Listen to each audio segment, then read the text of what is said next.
Good afternoon students. आज आपको बताएंगे फ्लोरीमेट्री के बारे में। फ्लोरीमेट्री का प्रिंसिपल पहले हम जान लें।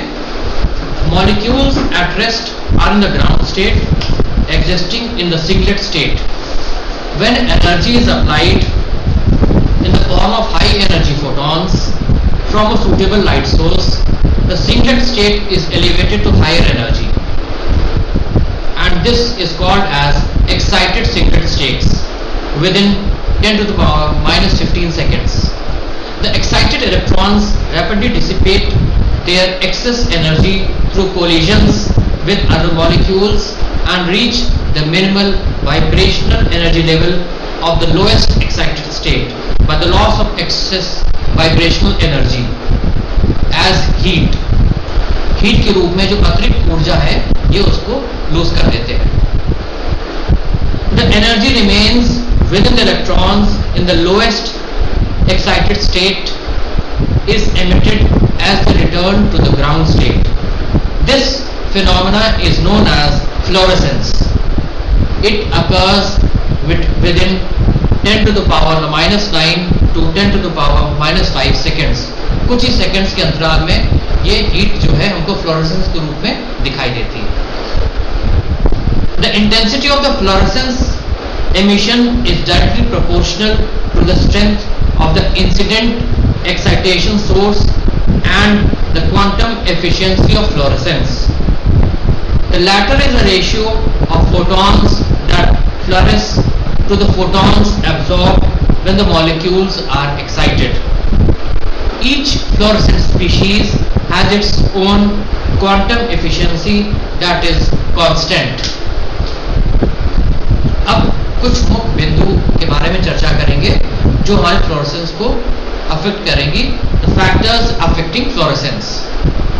इसमें पहला आता है उसकी संरचना, structure. Certain structural formulas must be present in a molecule for its fluorescence. The aromatic compounds with molecules stabilized by resonance and compounds with multiple alternating double bonds tend to fluoresce. The rigidity in a molecule favors fluorescence by reducing internal vibrations. For example, rigid metal chelates such as calcium, calcine or EDTA complex.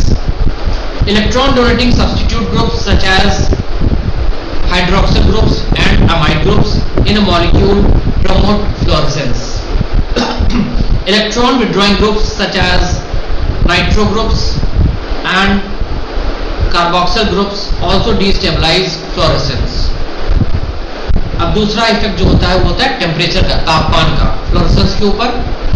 Low temperature favors fluorescence since at low temperature the collisional frequency of molecules is minimized. अगला factor जो effect करता है fluorescence को वो होता है उसका pH. Optimum pH favors fluorescence of a particular compound. A change in a pH away from the optimum pH results in resonance destabilization and affects the resultant fluorescence. Impurities. कुछ impurities ऐसी होती हैं जो कि fluorescence property पर असर डालती हैं। वो क्या होती हैं? Metallic ions have paramagnetic nature to form fluorescent complexes. However, metals such as magnesium, zinc can form highly fluorescent complexes. Oxygen being paramagnetic in solutions decreases fluorescence. Interaction of fluorescence emitted by a molecule with an impurity can lead to quenching effects. Concentration अगला factor होता है। Fluorescence intensity is linear related to concentrations less than 10 to the power minus 5 minutes in dilute solutions. In concentrated solutions, the emitted fluorescence is dissipated by self-quenching due to the frequency of molecular collisions. The fluorescence emitted by the molecules is also absorbed by the molecules. अगला factor जो effect करता है fluorescence को वो होती है इसकी तरलता, viscosity. A viscous solvent increases the intensity of fluorescence by promoting the rigidity of a fluorescing molecule. कुछ सॉल्वेंट्स भी होते हैं जो अफेक्ट करते हैं फ्लोरेसेंस प्रॉपर्टी पर, वो होते हैं solvents whose electron clouds interacts and the van der Waals forces with the excited molecule decreases the fluorescence emission. अब जो एक बेसिक फ्लोरीमीटर होता है, जो फ्लोरेसेंस को नापने के लिए कुछ मशीनें होती हैं, वो कैसे काम करती हैं, उसके बेसिक कंपोनेंट्स क्या होते हैं, इसके बारे में आपको बताएंगे. The basic components of a florimeter are a light source, slits to focus the light, a filter grating or a prism to isolate the wavelength of light needed to excite the sample of fluorescence, the sample cuvette and slits to focus the emitted fluorescence, a secondary dispersing device such as a filter, grating or a prism to isolate the wavelength of emitted fluorescent light, a detector and a readout device that is a meter or a recorder. तो ये हो गए basic components fluorimeter के. अब जो इसमें light source होता है, a high pressure xenon or a lamp is used for a spectrophotometer which provides intense, stable and continuous beam in ultraviolet and visible region. कोई भी लाइट सोर्स हमें use करना होता है जो कि लाइट एमिट करेगा. Filter fluorimeters generally use low pressure mercury vapour lamp which emits distinct line spectra in ultraviolet and visible regions. फिर हमें मिलते हैं monochromators. Two set of monochromators are used, primary monochromator and secondary monochromator. The primary monochromator includes slits and dispersive device to isolate the wavelength for excitation of the sample. The secondary monochromator isolates the wavelength of emitted fluorescence. फिर हमको चाहिए होते हैं cuvettes. Usually quartz cuvettes are used. एक हमको चाहिए होता है detector. A phototube or photomultiplier tube is used as a detector. एक हमको गैल्वेनोमीटर चाहिए होता है या पोटेंशियोमीटर चाहिए होता है जो कि हमारे रिएजेंट डिवाइस में रीड आउट डिवाइस का काम करेगा. अब कुछ ऐसी फ्लोरेसेंस टेक्निक्स होती हैं जो बेसिकली जो प्रिंसिपल पर आधारित होती हैं. वो प्रिंसिपल होता है it is the intensity of the incident and the emergent beams respectively that the fluorescence which depends on the intensity of the light absorbed. ये एक फैक्टर पर डिपेंड करता है जो होता है F is equal to K into C where fluorescence is directly proportional to the constant K. कुछ इसकी एडवांटेजेस होती हैं फ्लोरीमेट्री की. फ्लोरेसिंग प्रॉपर्टीज की क्या एडवांटेजेस होती है हमारी लैब में. The fluorometric techniques have a high degree of specificity. The tests based on fluorimetry are highly sensitive. It is possible to determine concentrations of fluorescing species down to nanograms or epigram range. बहुत ही कम मात्रा में भी यदि concentration में वो analyte present होगा nanograms में एपिग्राम्स में, तो हम फ्लोरेसेंस पद्धति के द्वारा उसकी पहचान लैब के अंदर आसानी से कर सकते हैं. अब कुछ इसकी एप्लीकेशंस के बारे में हम जानते हैं. Florimetry can be used for the determination of constituents that fluoresce such as drugs, quinidine, salicylates, porphyrins, NADH and NADPH, and also for the substances that can be rendered fluorescent, for example cortisol, estrogen and catecholamines. ये विशेष प्रकार के hormones होते हैं जो कि fluorescence उत्पन्न करते हैं. Metals such as calcium and magnesium can be determined florimetrically after chelation. अगली इसकी एप्लीकेशन है. Immunoassays have been developed of hormones such as T3 and T4 and drugs such as phenytoin and specific proteins such as IgG, IgA, IgM और complement components जो होते हैं C3 और C4 की पहचान के लिए एंटीबायोटिक्स में जेंटासिन, टोब्रामाइसिन और एंटी न्यूक्लियर एंटीबॉडीज ANA जिसको हम कहते हैं और एंटी DNA एंटीबॉडीज की पहचान में भी फ्लोरोमेट्री का खास रोल होता है। These fluorescent immunoassays can be performed either without separation steps, homogeneous immunoassays, or they may require washing and separation steps or heterogeneous fluoroimmunoassays. Fluorescing species separated by paper or thin layer chromatography can be identified by examining the chromatogram under ultraviolet light. High performance liquid chromatography HPLC techniques are used to analyze several fluorescent components in a single sample. Separation and sorting out of various types of cells and cellular constituents can be performed by instruments whose working is based on fluorescence detection. अब next आते हैं इसमें reflectance photometry. When a surface reflects light, the angle of incidence of the light striking the surface is equal to the angle of reflection. A dull or unpolished surface partially absorbs the incident light and also reflects part of it. A colored surface absorbs relatively more proportion of the incident light and part of the incident light also reflects. If reflected light is measured by using a suitable monochromator and photocell galvanometric unit, then it is possible to determine the optical density, जिसको ODM कहते हैं, of the colored surface. And since a substance such as glucose is responsible for the formation of colored surface, its concentration can also be determined.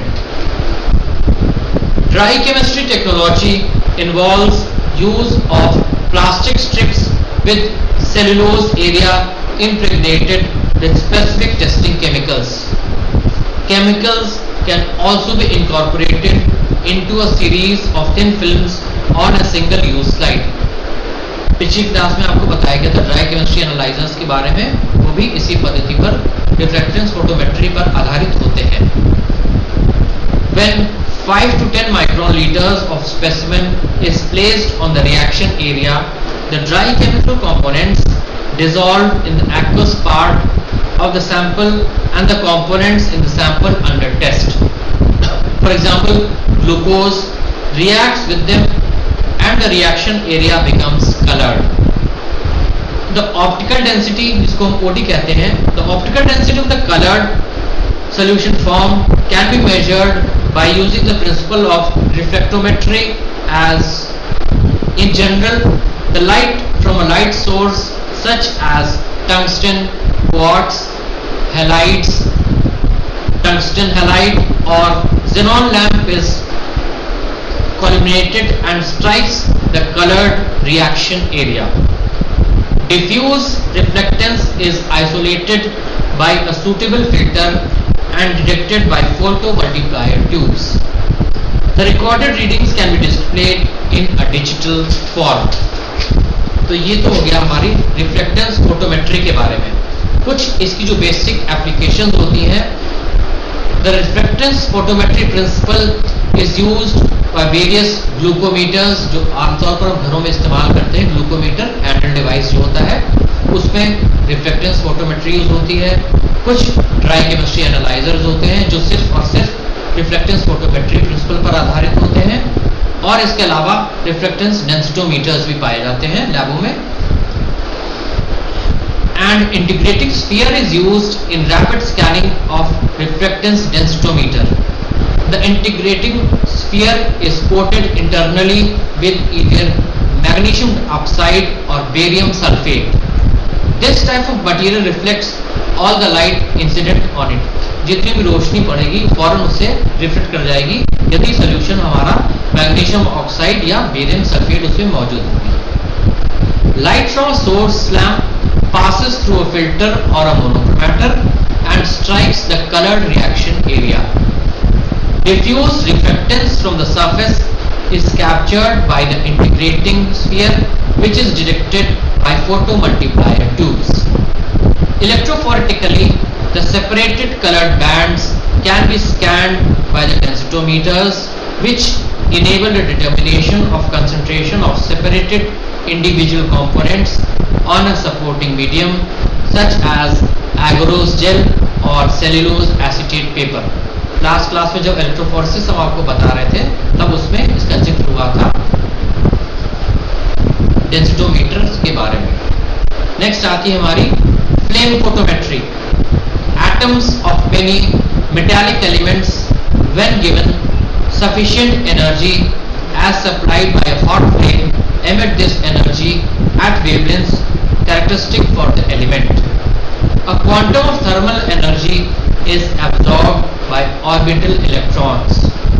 Since electrons are unstable in this high energy oxidized state, while returning to the previous ground state from the excited state, they release their excess energy as photons of a particular wavelength.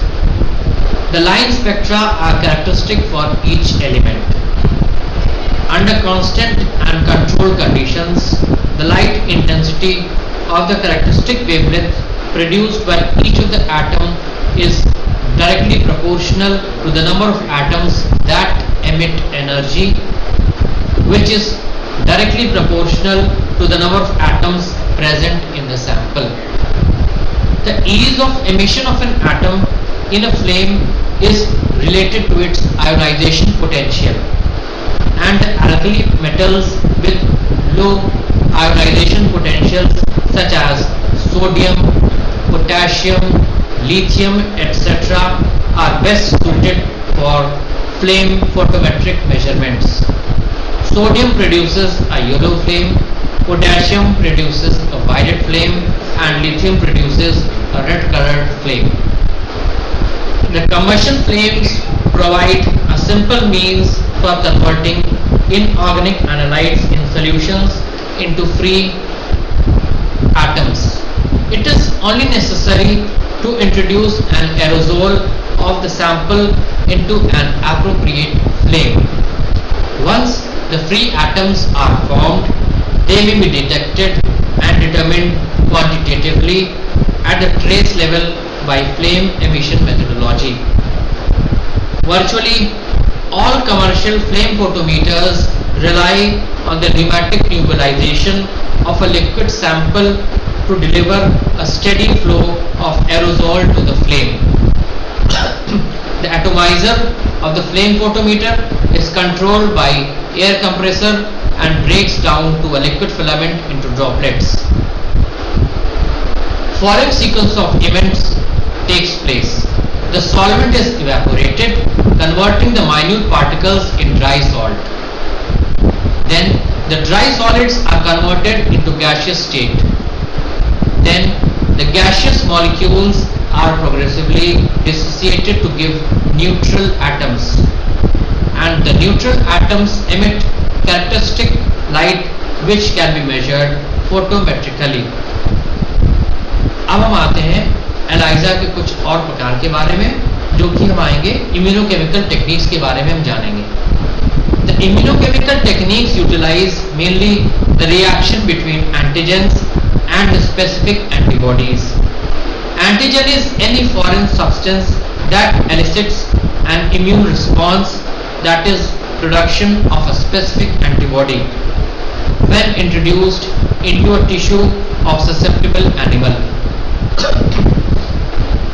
The antigens are capable of making combination with the specific antibody molecules produced. Antibody is an immunoglobulin capable of specific combination with the antigen that causes its production in a susceptible animal. Plasma cells secrete specific antibody molecules containing specific binding sites capable of binding tightly but non-covalently to the original antigen. तो ये तो था antigen और antibody के बारे में. अभी दोनों रिएक्शन कैसे करेंगे इसके बारे में हम जानेंगे, जिससे आगे हम चल के एलाइजा के बारे में और पता करेंगे. The primary phase of the reaction of the antigen and the antibody in the formation of an immune complex which scatters light. जब इम्यून कॉम्प्लेक्स बनेगा इन दोनों के रिएक्शन के कारण, तब उससे कुछ लाइट एमिट होगी. The secondary phase of the reaction is the formation of an immune precipitate and antigen antibody complex which forms a cross-linked lattice. The full course of precipitin reaction can be followed by adding increasing concentrations of antigen to a constant amount of antibody. Initially, there is an excess of antibody. When antigen is added to the antibody, the amount of immunoprecipitate formed increases until all the antibody is combined with the total added antigen and the maximum amount of the immunoprecipitate is formed. Further addition of the antigen beyond the equivalence point results in the dissolution of the immune complex. Further वो टूट जाएगा, आगे वो antigen antibody complex नहीं बनाएगा और light emit नहीं होगी. Hence, the immunochemical techniques dependent on the properties of an immune complex are performed by using excess antibody. The primary phase of the antigen-antibody reaction is generally used in radioimmunoassays, enzyme-linked immunosorbent assays and in fluoroimmunoassays, जिसको कि हम रिया, ELISA और FIA के नाम से भी जानते हैं. The van der Waals forces are the main forces which hold the antigen-antibody complexes. These forces are weak and having force binding about 5 to 0.5 kilocalories compared to the hydrogen bonds of bond strength of 2 to 5 and the covalent bonds of bond strengths 40 to 140 kilocalories. अब अगला जो होता है, some examples involving the quantitation of the immune complexes are light scattering, जिसमें आता है immunonephrometry और immunoturbidimetry. फिर होते हैं gel precipitation, जिसमें आते हैं radial immunodiffusion, double diffusion और immunoelectrophoresis. ये पिछली क्लास में इसके बारे में आपको बताया गया था. नेक्स्ट आते हैं लेबल्ड एंटीजन और एंटीबॉडीज, जिसमें आते हैं रेडियो इम्यूनो एसेज, जिसको हम रिया नाम से जानते हैं, और enzyme linked immunosorbent assays ELISA नाम से जिसको हम जानते हैं.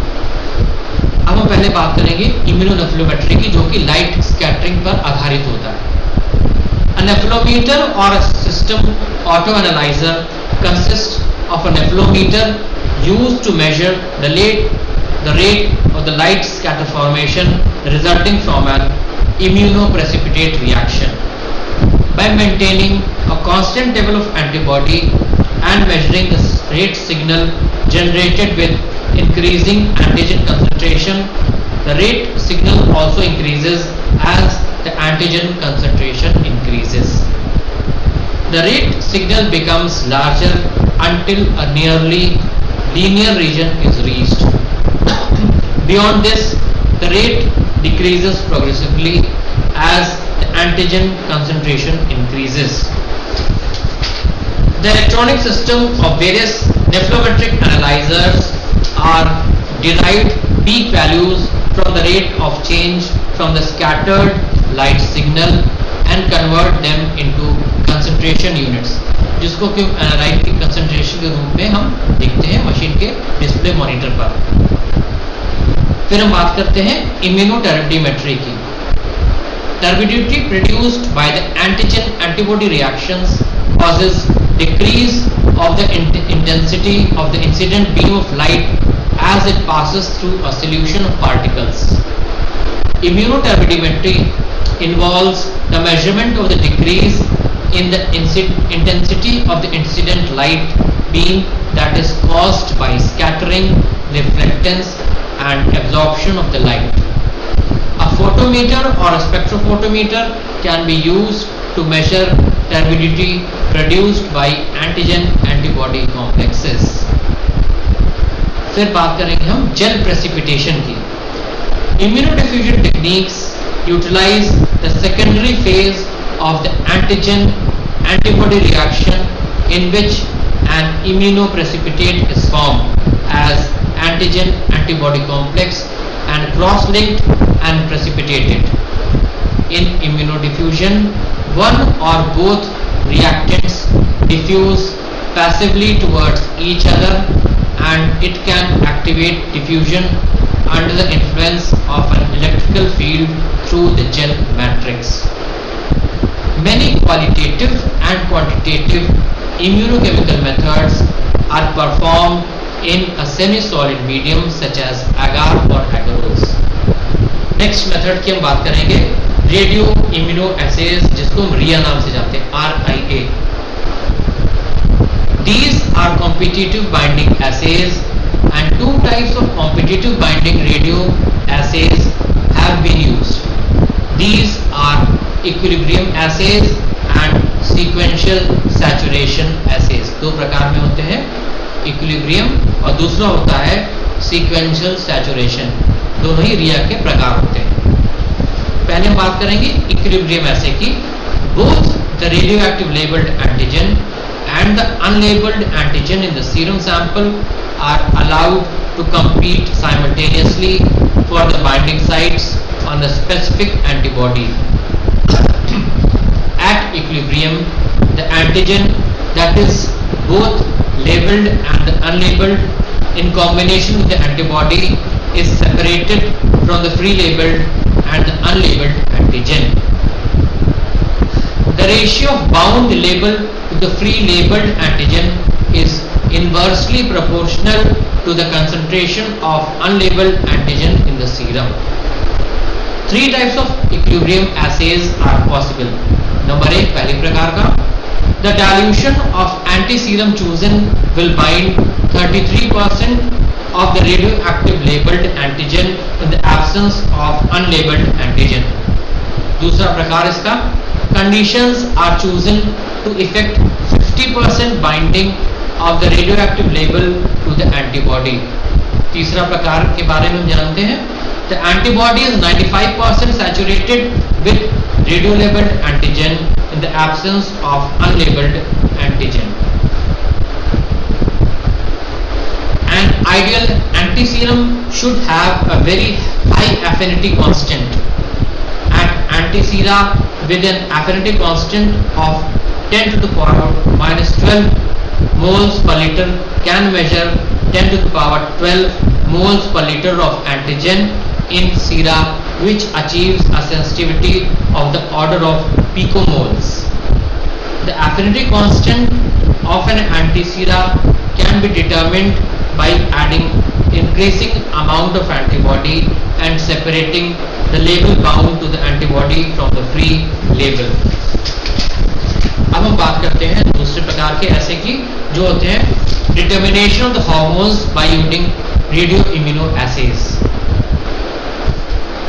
Radioactive iodine has been used widely as an immunoassay marker to follow and measure the distribution of the component in the sample, for example, such as hormone between unbound and antibody bound fractions. The technique is based on the competition between unlabeled antigen or component in the sample, for example thyroxine, and a finite amount of the corresponding radiolabeled antigen labeled for a limited number of antibodies binding sites. By specific washing techniques, the unbound fraction of the antigen is removed and the concentration of unknown antigen is determined by determining the iodine labeled antigen bound to the antibody by using gamma counters.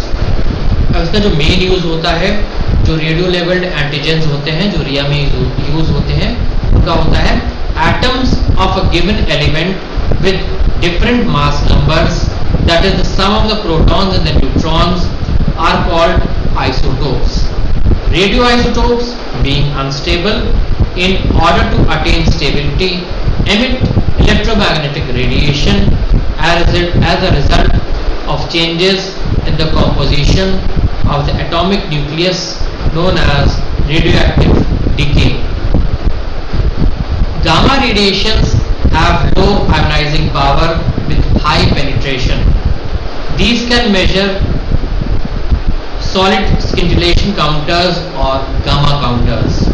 The determination of gamma radiations produced by iodine 125 indirectly measures the concentration of labeled antigen and hence that of the unlabeled antigen in the sample.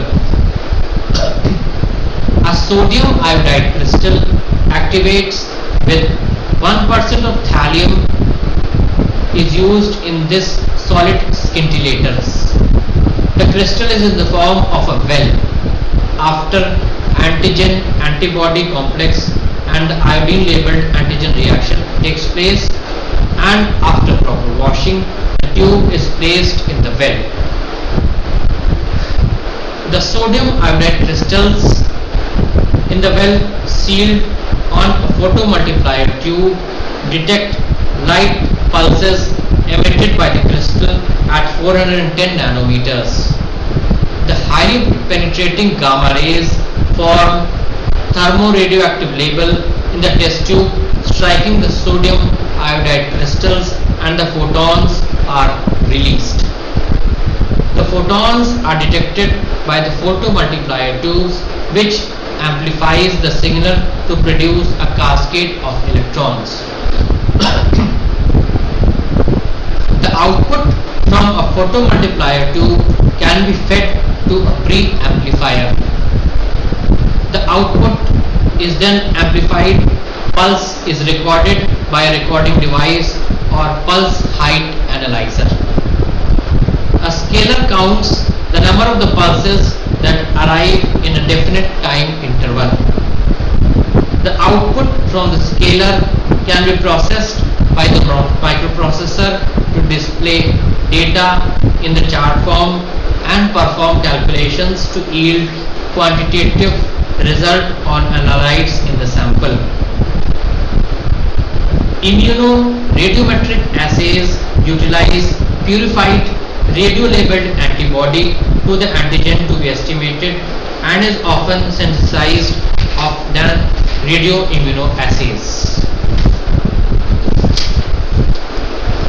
कुछ होते हैं non isotopic इम्यूनोएसेज.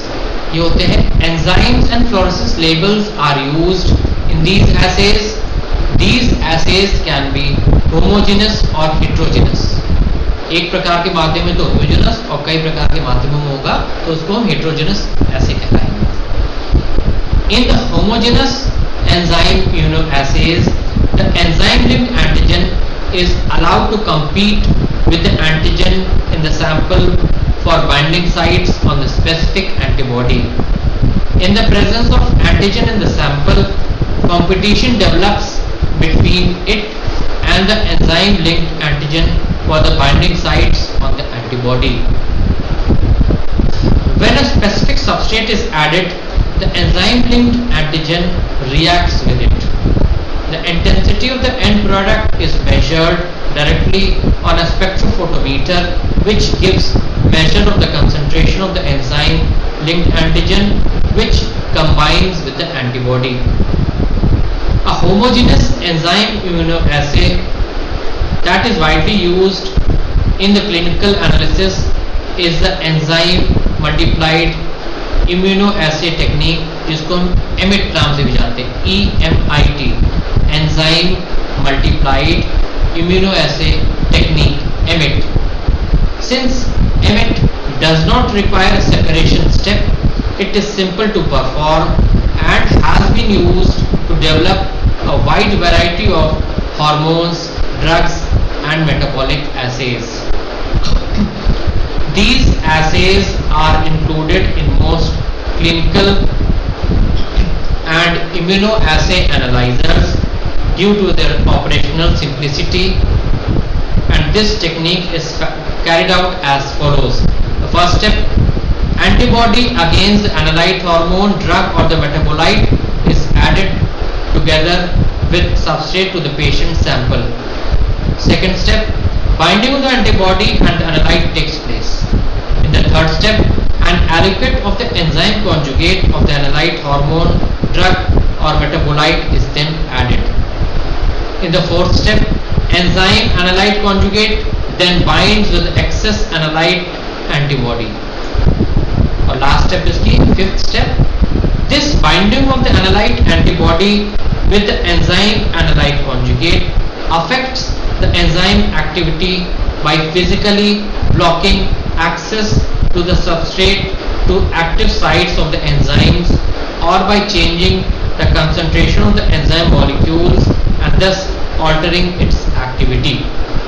The relative changes in enzyme activity is proportional to the hormone, drug or metabolite concentrations in the patient samples. अब जो दूसरी प्रकार के immuno एसे होते हैं वो होते हैं heterogeneous enzyme immunoassays, double antibody sandwich assays, and in this type of assay, antigen present in the sample is allowed to react with antibody absorbed to a solid phase. Unabsorbed antigen is removed by washing step and an enzyme labeled specific antibody is added. Excess of enzyme labeled antibody is removed by another washing step. When a specific substrate is added, it reacts with the enzyme. The resultant end product is directly proportional to the antigen present in the serum and can be measured by using a spectrophotometer. The competitive binding assays are performed both in the presence and the absence of enzyme labeled antigens. The intensity of the end product is produced by the addition of a specific substrate first measured in the presence of both enzyme linked antigen and the antigen present in the serum by using appropriate washing steps to remove the unbound antigen. This procedure is repeated by using only enzyme linked antigen, and the difference between this OD is directly proportional to the antigen present in the serum. अब हम बात करते हैं indirect ELISA की. In the indirect assay, the antigen is absorbed to the solid phase and the sample containing the specific antibody is added. After washing to remove the unbound fraction, enzyme labeled anti-human globulin is added. Free enzyme labeled globulin is removed by washing and a specific substrate is added. The intensity of the end product is measured on a spectrophotometer, which is directly proportional to the concentration of specific antibody in the serum. The enzymes used in these assays as labels are mainly alkaline phosphatase or horseradish peroxidase. फिर हम बात करते हैं chemiluminescence और bioluminescence की. These differ from the fluorescence, phosphorescence in that the exciting event is caused by a chemical or electrochemical reaction and not by photolumination. The physical event of light emission in chemiluminescence and bioluminescence is similar to fluorescence in that it occurs from an excited singlet outlet. The light is emitted when electrons return to the ground state. Chemiluminescence involves the oxidation of an organic compound such as luciferin, acridinium, isoluminol or luminol by oxidants such as oxygen, hypochlorite or hydrogen peroxide. Catalysts such as enzymes, alkaline phosphatase or the horseradish peroxidase, and the metal ions such as cuprous ions and ferrous ions and hemes are used to carry out the chemical reactions. Oxidation of isoluminol by hydrogen peroxide in the presence of catalyst such as microperoxidases produces a relatively long-lived light emission at 425 nanometers. Similarly, oxidation of an actinium ester by alkali hydrogen peroxide in the presence of a detergent such as Triton X100 produces a rapid flash of light at 429 nanometers. In bioluminescence, an enzyme such as luciferase or a photoprotein aquarin increases the efficiency of the luminescent reaction. The application of chemiluminescence and bioluminescence reactions have been widely used in the development of direct and indirect labels for immunoassays. चलिए, thank you for today.